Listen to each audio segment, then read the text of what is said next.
तरफ बढ़ेंगे। लेकिन उससे पहले मैं कहना चाहूंगा कि आपने जो बातें बताई उससे दो चीजें बड़ी क्लियर हैं कि एक तो कृषक इतनी विपरीत परिस्थितियां जो पैंडेमिक की, बट फिर भी वो रुका नहीं और निस्वार्थ भाव से कार्य करता गया। लेकिन साथ ही भारत सरकार ने भी इतनी इंपॉर्टेंस दी कि पहले ही रिलीज ही कृषक से संबंधित निकाली। तो अब हम बिल्कुल। इसी बातों के साथ आगे चलते हैं और मैं अनुरोध करूंगा अंकुर जी से। अंकुर जी, आप कृपया अपना प्रश्न माननीय मंत्री जी से करें। नमस्कार आदरणीय मंत्री जी। जी राम अ, राम। प्रधानमंत्री जी ने वर्ष 2022 तक किसानों की आय दोगुनी करने का आह्वान किया था। सरकार इसे किस प्रकार पूरा करेगी तथा इसे सफल बनाने के लिए क्या योजनाएं बनाई गई हैं? और वर्ष 2016 से अब तक इस दिशा में कितनी प्रगति हुई है? क्या यह जो आत्मनिर्भर भारत पैकेज जो माननीय प्रधानमंत्री जी ने जिसका घोषणा किया था और वर्तमान में जो कृषि संबंधी विधेयक आए हैं, इस दिशा में उठाया गया कदम इसको हम मान सकते हैं क्या? आपने बड़ा विस्तीर्ण सवाल हमारे सामने रख दिया है।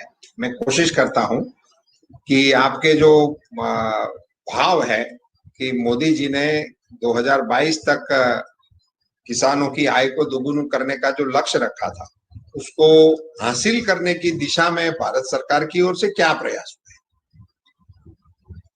मुझे बड़ी विनम्रता से कहना है कि जैसे मैंने एक विषय रखा था मेरे प्रारंभिक उद्बोधन में कि आय, कृषि की आय, किसानों की आय, ये पहले कहीं उद्घोषणा में था ही नहीं, उत्पादन तक ही हम सीमित थे। तो मोदी जी ने ही आय को जोड़ा। तो जैसे मोदी जी जैसा नेता जो अपने विजन में बिल्कुल सुस्पष्ट होते हैं, मोदी जी का एक सबसे बड़ा प्लस पॉइंट ही मैं तो ये मानता हूं उनके साथी के रूप में कि वो किसी भी चीज के कंफ्यूजन में कभी नहीं होते, वो बिल्कुल सुस्पष्ट होते हैं। तो जब उन्होंने आय का बोला तभी उसके मन में पूरा खाका था कि इसकी आय को बढ़ाना होगा तो किस पिलर पे हम जाएंगे। तो उन्होंने जो 4 महत्वपूर्ण बिंदु पर सरकार को काम करने का निर्देश दिया, उनमें से एक था किसानों की लागत को कम करने का प्रयास करो, नंबर 1। नंबर 2, उसकी उत्पादकता को बढ़ाने का प्रयास करो, नंबर 2। नंबर 3, उसके उत्पादन के सही दाम देने का प्रयास करो, 3। चौथा, उसका कृषि जगत में जो रिस्क है, उस रिस्क को कम करने का या तो उसको मिटिगेट करने का प्रयास करो। वो 4 काम पर सरकार को 4 आयाम पर काम करने का आज्ञा दिया, उसको अनुशंसित किया और उसी के ऊपर योजनाएं बनाने का काम किया। इसके बावजूद, इन सारी योजनाओं के बावजूद मोदी जी ने विजुअलाइज किया कि मेरे देश के किसान को आर्थिक सपोर्ट भी हमें देना पड़ेगा, जो आज तक के इतिहास में नहीं था। तो भारत माता की तिजोरी से प्रसाद के रूप में प्रत्येक किसान के अकाउंट में 6,000 रुपया डालने का ऊपर से प्रयास किया। ये सारी आय के साथ जुड़ी हुई बाबत है। ये हिंदुस्तान की राजनीति में न तो कभी किसान ने सोचा था, न तो कभी किसान ने मांगा था, न तो कभी किसी दल ने अपने एजेंडा में रखा था।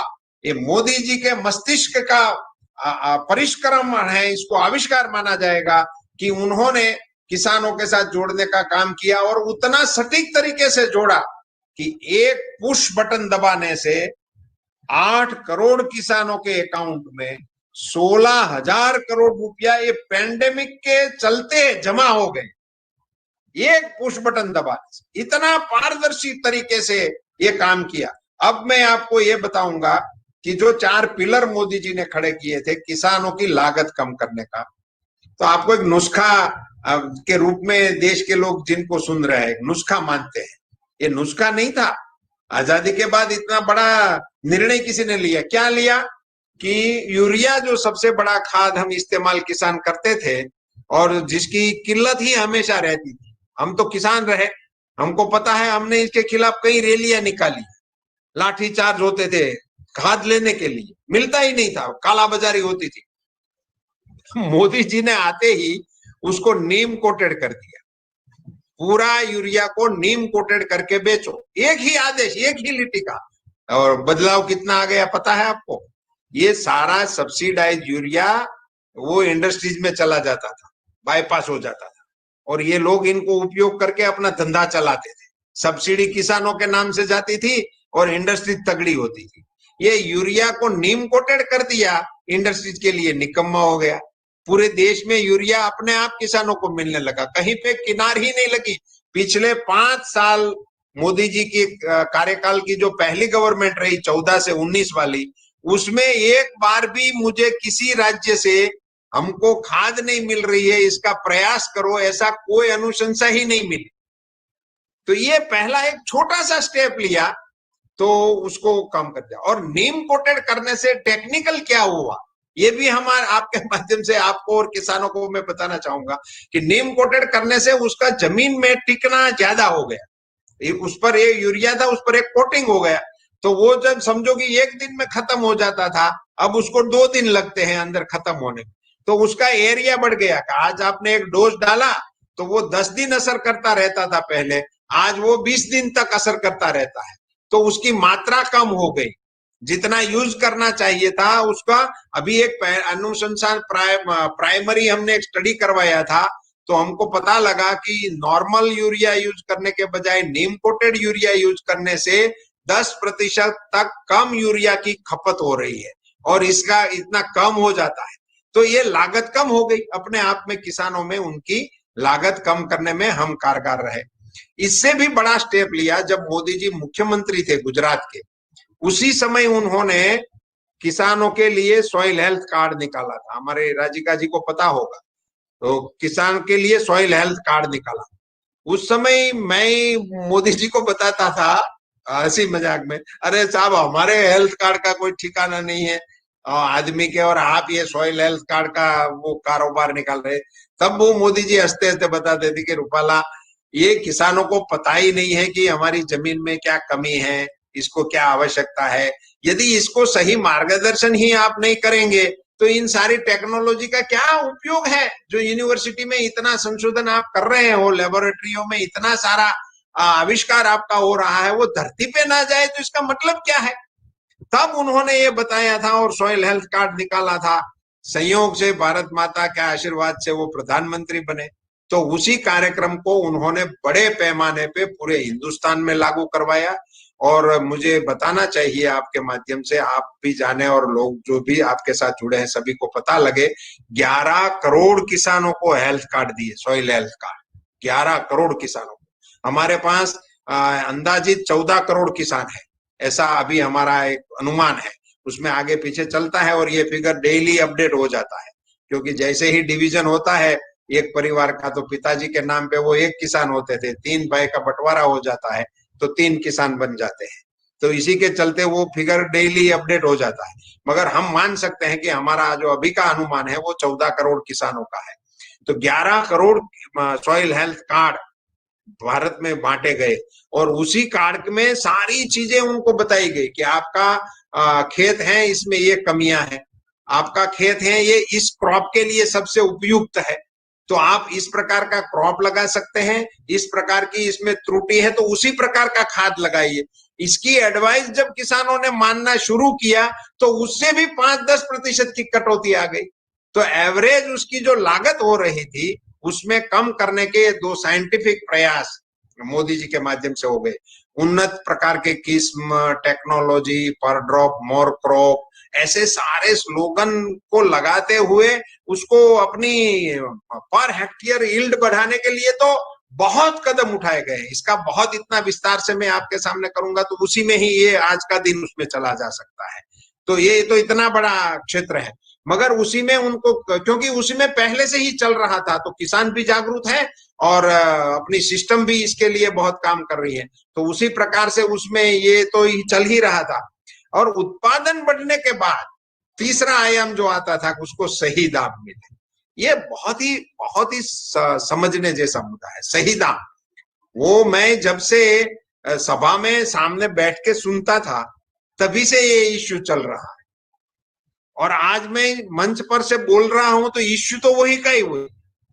इतने सालों से ये भारत के कृषि जगत में गुमरा रहा है कि उसको सही दाम मिलना चाहिए, मगर सही दाम किसको माना जाए ये अभी तक किसी ने आइडेंटिफाई नहीं किया था। आज जो हमारे विपक्ष के लोग एमएसपी को लेकर हंगामा कर रहे हैं ना, इनको ये बताने की जरूरत है कि एमएसपी की चर्चा अब क्यों शुरू हुई है। 5 साल पहले कोई एमएसपी की हवा में था ही नहीं। मैं तो 80 से सभाएं करता हूं, हमारी सभा में भी हमने कभी एमएसपी का जिक्र नहीं किया है, न तो सामने से कभी एमएसपी को हमको दो ऐसी मांगने वाले कोई आते थे। 5 साल पहले देश के किसानों को एमएसपी क्या है उसमें कोई रुचि ही नहीं थी। एमएसपी तो कई सालों से चल रही है, मगर वो कैसे चल रही थी इसमें किसानों की कोई रुचि नहीं थी। इसमें रुचि तब से शुरू हुई जब डॉक्टर स्वामीनाथन का कमीशन गठा गया और स्वामीनाथन जी ने रेकमेंड किया भारत सरकार को कि कृषि लागत के ऊपर 50% का मुनाफा जोड़ के उस कृषि उपज का एमएसपी तय करना चाहिए। कृषि की लागत के ऊपर 50% का मुनाफा जोड़ के यदि 100 रुपया कृषि को लागत लगती है किसान को, तो उसका एमएसपी 150 रुपया होना चाहिए।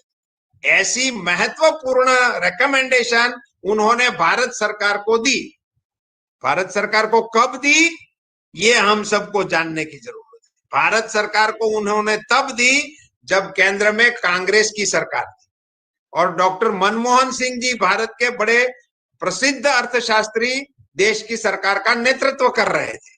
उनको ये डॉक्टर स्वामीनाथन जी ने रिकमेंडेशन दी।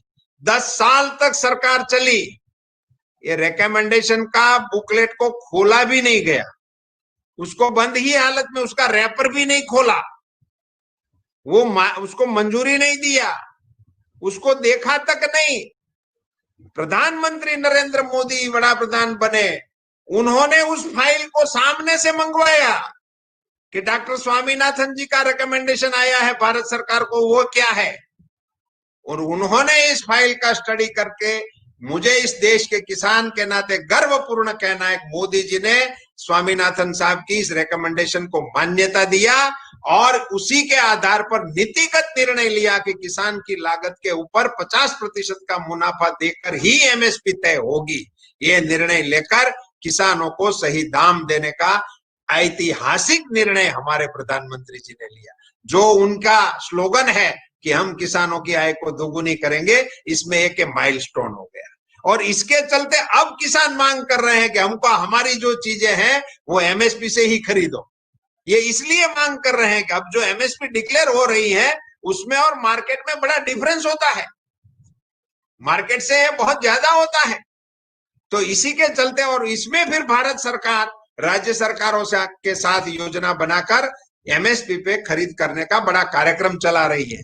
तो ये लोग जो हमारा प्रतिपक्ष के लोग किसानों में गुमराह करने की जो साजिश कर रहे हैं, उनके लिए मैं बताना चाहूंगा कि ये कोई विधेयक से प्रभावित होने वाली चीज नहीं है। ये कोई पहले भी विधायक से नहीं मिलता था। ये भारत सरकार के नरेंद्र मोदी जी के निर्णय से एमएसपी स्वामीनाथन जी की रिकमेंडेशन के अनुसार देने का निर्णय किया है। वो पहले भी चालू था, आज भी चालू है और आगे भी चालू रहेगा। ये भारत सरकार की, मोदी सरकार की नीति है, इसलिए आप इसमें कोई संशय नहीं कर सकते। और आप खास करके कांग्रेस को और कांग्रेस के साथी पक्षों को तो अधिकार ही नहीं है।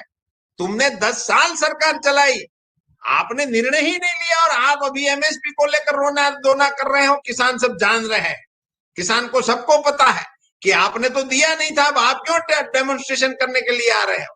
तो ये दूसरी बात है। तो ये दाम देने का प्रयास किया। उसके बाद कृषि जगत में जो इसको रिस्क होते हैं, क्यों किसानी ऐसी एक चीज है भैया, बारिश कम हो तो भी नुकसान हो जाए, बारिश ज्यादा हो तो भी नुकसान हो जाए। ये 26 साल के बाद, मैं जब छोटा था तब सुनता था कहीं का किस्से कहानी के रूप में कि तीड़ आते हैं और खेत के खेत साफ कर देते हैं, मगर कभी देखे नहीं थे।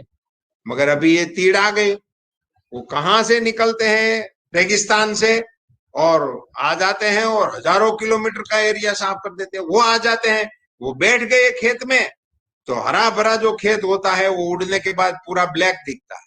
इतनी तबाही मचा देते हैं। ये जिस झाड़ पे बैठ जाते हैं, उड़ने के समय उस झाड़ में एक भी पत्ता नहीं होता है। इस प्रकार की ये स्थितियां होती हैं। और भी कई पेस्टिसाइड्स के हमले हो जाते हैं, अकाल हो जाता है, सूखा हो जाता है, कई महामारियों के वजह से उसने पूरी मेहनत वो मिट्टी में मिल जाती है।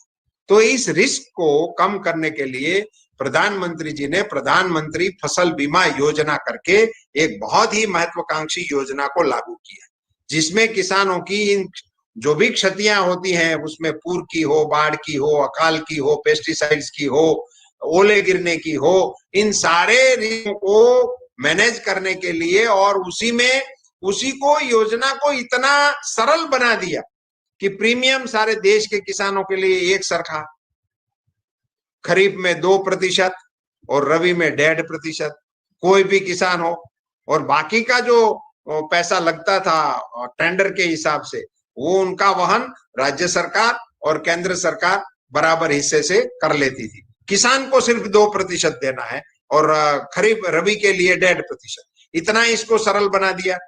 इसी साल एक और परिवर्तन भी कर दिया।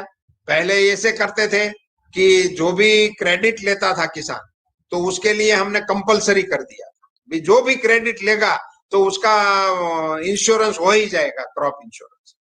मगर किसानों की ओर से और किसान ऑर्गेनाइजेशनों की ओर से हमारे पास रजूआतें आती रही कि भाई आप हम पर कंपलसरी मत डालिए, हमें लेना होगा तो लेंगे। तो वो भी हमने उसमें सुधार कर दिया कि अब कंपलसरी नहीं रहेगा, किसान चाहे तो इस कवरेज का इस्तेमाल कर सकता है, किसान नहीं चाहे तो उस पर कंपलसरी उसका प्रीमियम नहीं काटा जाएगा। ये सुधार भी कर दिया।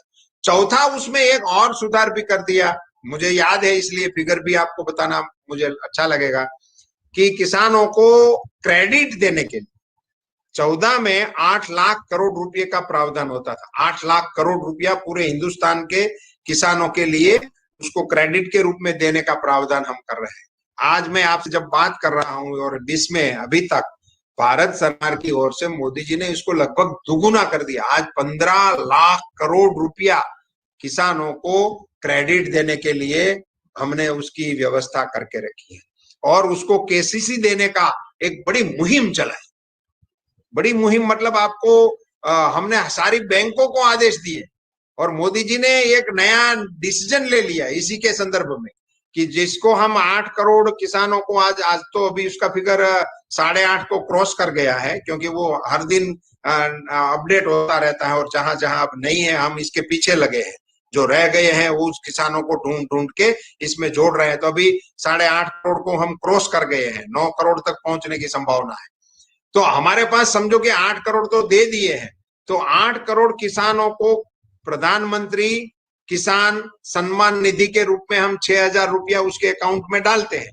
तो मोदी जी ने एक लीटी का प्रस्ताव पारित कर दिया, हुक्म कर दिया कि जो किसान को प्रधानमंत्री किसान सम्मान निधि का बेनिफिट मिलता है वो केसीसी लेने के लिए भी वो उपयुक्त है, उसको माना जाना चाहिए। जिसको पीएम किसान का पैसा मिलता है वो केसीसी भी ले सकता है। और केसीसी का क्या मतलब होता है, उसको 1,60,000 रुपया एक साल के लिए क्रॉप लोन के रूप में दिया जाता है और उसी पे भारत सरकार 3% ब्याज में भी उसको सहायता देती है। तो ये एक प्रकार से मेरे राज्य में तो अभी किसान को 0% से मिल जाता है, भारत सरकार के 3% और बैंक इनको 7% और 4% हमारे राज्य की सरकार देती है। मध्य प्रदेश में भी 0% से मिल रहा है, शायद राजस्थान में भी यही स्थिति है। कई राज्यों ने उसमें सुधार कर दिया है। तो किसानों को वर्तमान में 0% से क्रेडिट मिलता है। ये बहुत ही एक बड़ी, और उसमें ये झुंबेश भारत सरकार ने, हमारे विभाग ने खास करके केसीसी सारे किसानों को मिले, क्योंकि इसमें एक तो हमारा जब ये पीएम किसान का रिकॉर्ड बनाना हमने शुरू किया तभी पता लगा कि हम पीएम किसान 8 करोड़ को क्रॉस कर रहे हैं, मगर किसान क्रेडिट जो इंस्टीट्यूशनल क्रेडिट लेते हैं किसान, उनकी संख्या 6.3 करोड़ ही। तो उसके बीच में 2 करोड़ का गैप चल रहा है। तो ऐसे 2 करोड़ किसान हैं जिसको प्रधानमंत्री किसान सम्मान निधि तो मिलती है मगर केसीसी नहीं मिलती। तो उसको भी मिले, उसके लिए बहुत ही बड़े पैमाने पे बैंकों को और किसानों को साथ में रखते एक बड़ा प्रयास किया गया। तो इसको क्रेडिट मिले, उसको आय मिले, ये इनका एक प्रयास हुआ। और इन सारे प्रयासों के बावजूद जो उसका उत्पादन होता है वो भारत सरकार राज्य सरकारों के साथ मिलकर बड़े पैमाने पे एमएसपी पे खरीद करने का प्रयास कर रही है, बड़े पैमाने पे। मुझे ये इस विषय आपके साथ जोड़ना कितना उचित रहेगा पता नहीं, मगर पंजाब में सबसे तगड़ा हमारा विरोध क्यों हो रहा, उसमें यही है कारण कि भारत सरकार वहां के सारे गेहूं, वहां के सारा धान एमएसपी पे ही खरीद कर रही है और उसी पे 8.5% का टैक्स लगाए हैं उन्होंने, जो देश में किसी राज्य में नहीं है। तो माल किसान का, खरीदी भारत सरकार की, और 8.5% का मुनाफा बैठे बैठे ही मिल रहा है, तो क्यों नहीं तिल मिलाएंगे? उसका तिल मिलाना बिल्कुल लाजमी है मेरे हिसाब से। इसमें किसान का कोई वो देख नहीं रहे कि किसान के लिए हमने क्या किया है, वो ये देख रहे हैं कि हमारा ये नुकसान करने का कार्यक्रम किया। हम तो व्यापारी को किसान के साथ सीधा जोड़ने का हमने निर्णय करवाया है। वे आप मार्केट में जाना आपको जरूरी लगे जाओ, नहीं जरूर लगे आप उसके खेत से सीधा सामान उठा लो, तो आपको ये 8% का नुकसान नहीं होगा। तो व्यापारी को तो ये मुनाफा लगेगा, तो वो किसान से ले लेगा, तो किसान को ट्रांसपोर्ट निकल जाएगा, दलाली निकल जाएगी, 2 रुपया ज्यादा मिल जाएगा, अपने आप में मिल जाएगा। इन सारी चीजों को लगाकर भारत सरकार ने किसानों की आय को दुगुनी करने, उसकी लागत कम करने का, उसके उत्पादन को बढ़ाना, उसको सही दाम दिलाना, उसके रिस्क को मैनेजमेंट करने का, और ऊपर से भारत माता की तिजोरी से उसके अकाउंट में श्री सवा करके पैसा डालना, ये सारी योजनाएं नरेंद्र मोदी जी ने किसानों की आय को दुगुनी करने के लिए कार्यान्वित कर दी है।